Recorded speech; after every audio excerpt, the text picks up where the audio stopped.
Welcome to part 2 of talking about consuming certain energies.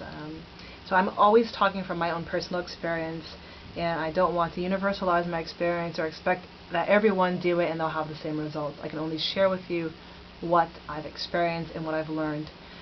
So back to television. I got rid of my television 3 or 4 years ago, and what I realized while watching certain shows, I would get sucked into what I would now identify as certain isms. So I would start watching a show that may cast most of its people as, let's say, fair-skinned, white, straight, able-bodied, and a lot of the plots would revolve around gossip. Interestingly enough, even though I was doing my academic work looking at, critical race theory and black feminist theory, I was still consuming a lot of plots, character development that had everything to do with focusing on perpetuating a capitalistic, heterosexist, individualistic type of society and mentality.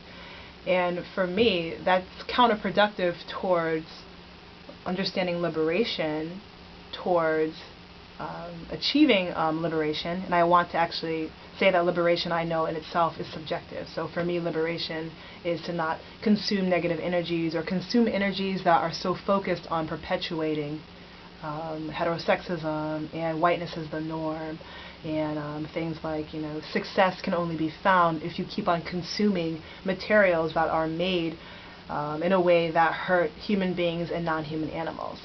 So, I'm watching these shows about characters that are constantly consuming material objects as a way to show that they're successful or that they can be happy this way or that way. This also includes reality shows as well.